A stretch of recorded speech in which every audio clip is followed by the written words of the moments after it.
My name is Ryan. I come from a small village.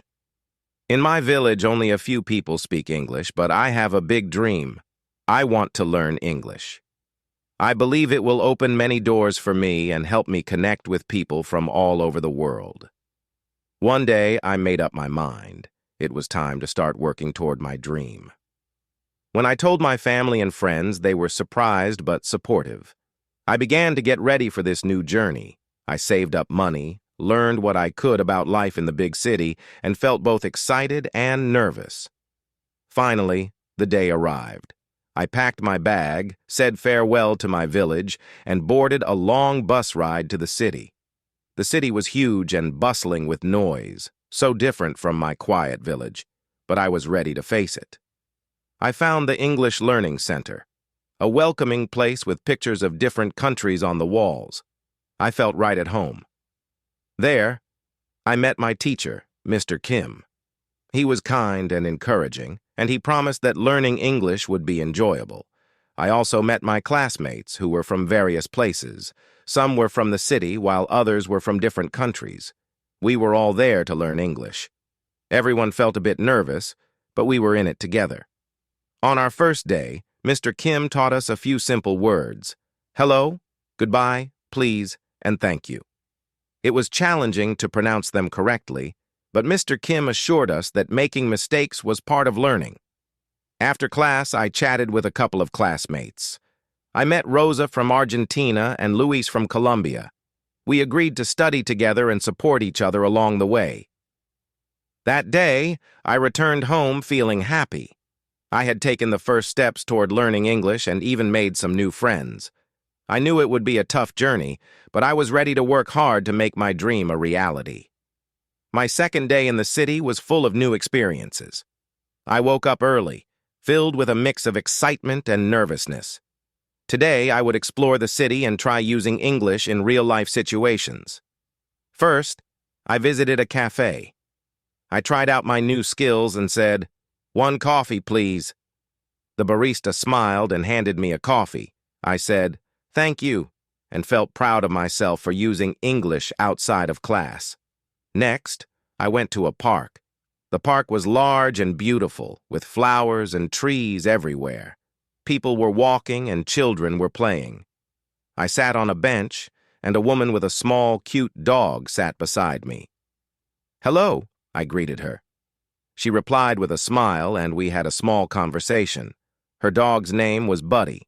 Talking in English was difficult, but she was patient and spoke slowly, which helped me understand a bit. It made me feel happy. Later in the afternoon, I met up with Rosa and Luis, and we decided to explore the city together. We went to an art museum, which was filled with paintings and sculptures. We tried to read the descriptions next to the artworks, which was challenging, but we helped each other as best as we could. The next week brought even more new experiences. Every day, I went to my English classes, where Mr. Kim continued teaching us useful words and phrases.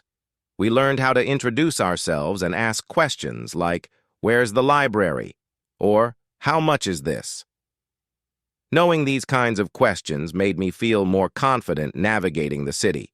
In class, Mr. Kim used all kinds of creative methods to help us learn. One day, he introduced a matching game where we had to connect words to pictures.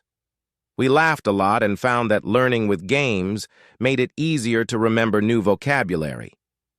Another time, Mr. Kim brought music to class. We listened to songs in English. At first, I could barely understand the lyrics, but the melodies were beautiful. Mr. Kim handed out lyrics for us to read along as we listened. This helped me follow the words, and soon I found myself humming along. I started to really enjoy English music and even began singing a little on my own.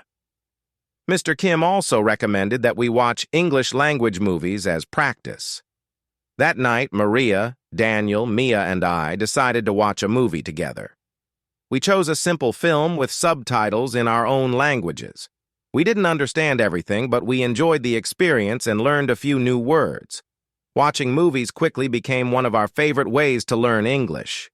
Each day, I also practiced speaking English outside of class. I tried talking to shopkeepers, bus drivers, and other people I met around the city. Many of them were friendly and patient, helping me when I struggled with certain words. The more I practiced speaking, the more confident I felt. My friends and I also started reading English books. We chose short stories and children's books with simple language, which made it easier to understand.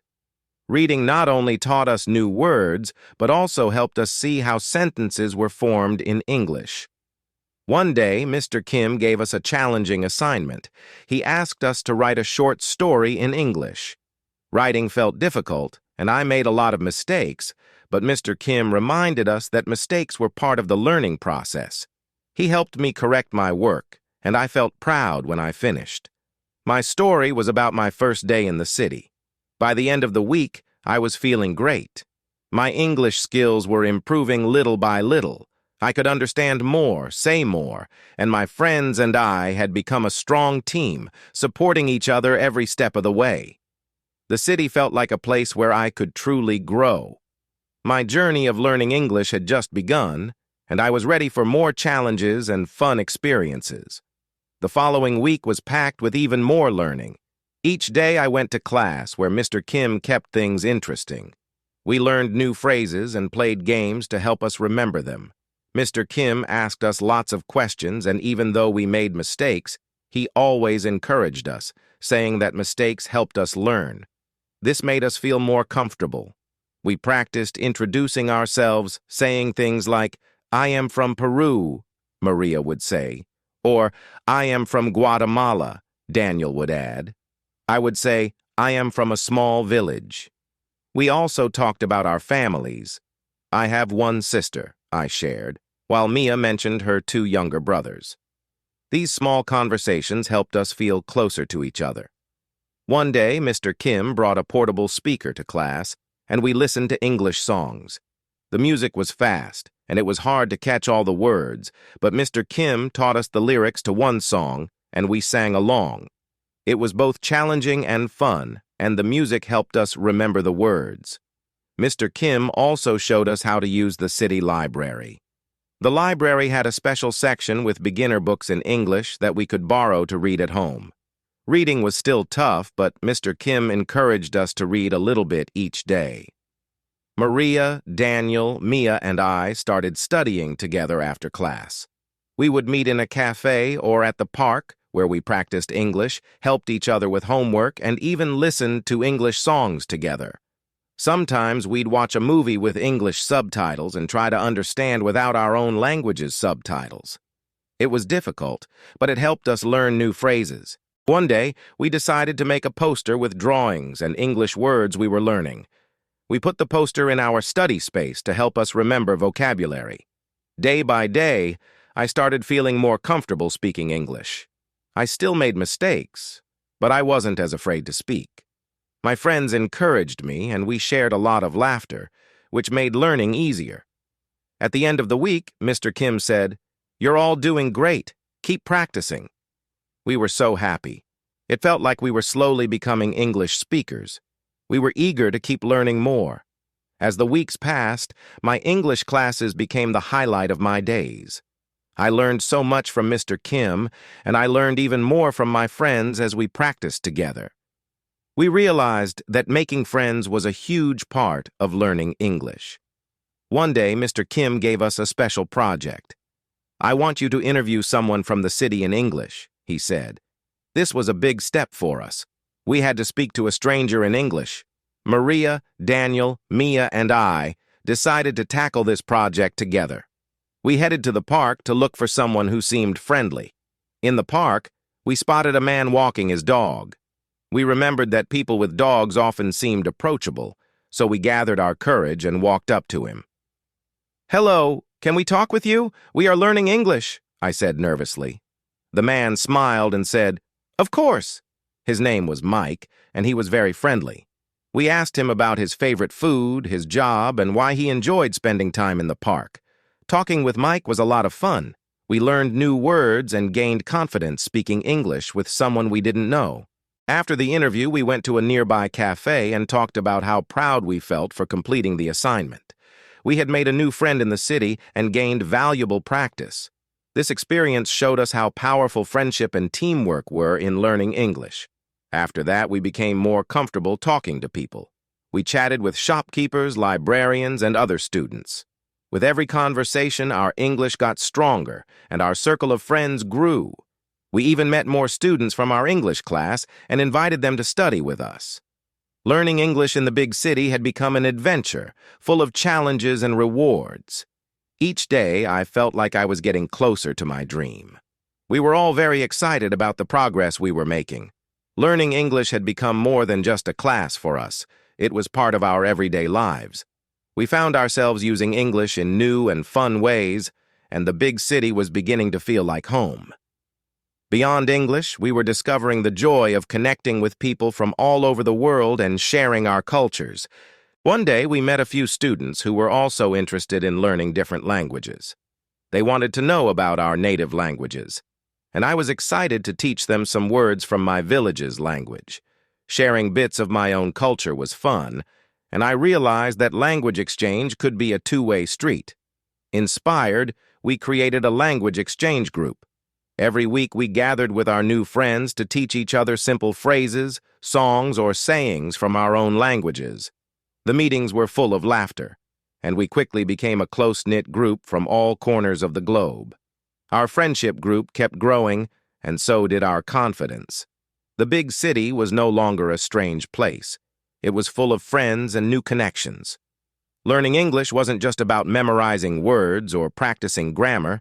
It was about meeting people and building bonds that went beyond language. My friends and I realized that, together, we could face any challenge. Each new friend taught us something unique, not only about language, but also about life, culture, and the excitement of discovering something new. Every day in the city gave us new opportunities to practice English, and we quickly learned that using the language outside of class was just as important as studying. One morning, Maria had an idea. "Let's make today an English-only day," she suggested. We all agreed. From that point on, we would speak only in English for the entire day. It felt challenging, but it was also exciting. We started at breakfast. We ordered our food in English, talked about the weather, and shared our plans for the day. Sometimes we didn't know the right words, but we laughed and helped each other along. After breakfast, we headed to a local market. The market was bustling with people and filled with colorful fruits, vegetables, and flowers. We practiced our English with the vendors, asking them questions like, "How much is this?" and "Where do these apples come from?" The sellers were patient with us and answered our questions, which really helped us improve our listening skills. In the afternoon, we attended an event at the city library for people learning English. There were different games and activities designed to help with language practice. One of the games was called Find Someone Who. We had to find people in the room who had done certain things, like find someone who has visited the beach this year. The game got us talking to lots of new people, asking questions and listening to their stories. It was both fun and educational. Later, we wrote postcards in English to send to our families and friends back home. Writing the postcards made us think carefully about how to express our thoughts in English, and it was a great way to practice our writing skills. In the evening, we decided to cook dinner together using an English recipe. Some of the words in the recipe were difficult, so we looked them up in a dictionary. Cooking together taught us new vocabulary related to food and cooking. By the time dinner was ready, we felt proud, not only of our meal, but also of how much English we had used that day. Before bed, we gathered to talk about our English-only day. We shared what we found challenging and what we enjoyed most. We realized that we had used English all day. We had spoken, listened, read, and even written in English. We felt happy and a little tired, but it was a good kind of tired. Our English day had been a success. Doing everyday things in English had really helped us, and we learned that practice is more than just doing homework. It's about using the language in real-life situations. My friends and I decided to make English-only days a weekly tradition. We looked forward to these days, and they quickly became some of our favorite experiences. With growing confidence, we ventured out into the city, seeing each trip as a chance to practice English and learn the local culture. Together, we listed places to visit: museums, parks, historic sites, and neighborhoods. Our first stop was a popular museum. We researched its history and exhibits in English beforehand, preparing ourselves for what we'd see. At the museum, we read exhibit descriptions and helped each other understand unfamiliar words, even asking the staff for explanations, which boosted our vocabulary and listening skills. Next, we visited a large park bustling with people enjoying picnics and games. We joined a group playing frisbee, practicing casual English as we chatted and laughed together. Another weekend, we took an English-guided tour of the historic district. Though challenging, we learned about the city's history and discussed it afterward, reinforcing new vocabulary. Exploring the city helped us improve our language skills while learning about art, history, and local life. We also discovered a market with international foods. Chatting with vendors about their dishes and origins was a delicious way to learn new words. Not every adventure went smoothly. Sometimes we got lost or didn't understand fast speech. But each hurdle taught us how to ask for help and communicate more confidently. One memorable experience was a local music festival. The music bridged cultures, and between sets, we practiced English with other attendees, bonding over shared interests. Through these experiences, the city became our classroom. Each day was a lesson in language and connection, reminding us that learning English was more than study. It was about engaging with the world around us. Inspired by Mr. Kim's advice to find what we enjoyed, we explored new ways to learn. We used apps with games and quizzes, followed social media groups for English learners, and found podcasts on topics like history and music. Listening to podcasts trained our ears to English rhythm, while social media connected us with others to practice and share experiences. Reading in English became another adventure. We started with children's books, moving on to novels, learning new words in context, and sharing our thoughts as a group. Cooking from English recipes also became a fun learning method, combining food with vocabulary and following instructions in English. These creative approaches kept our motivation high and impressed Mr. Kim. With every experience, our confidence grew, and the city felt less foreign. Our journey was not just about learning a language. It was about discovering a new world, building friendships, and finding belonging. Together, we saw that learning could be an adventure with life-changing possibilities.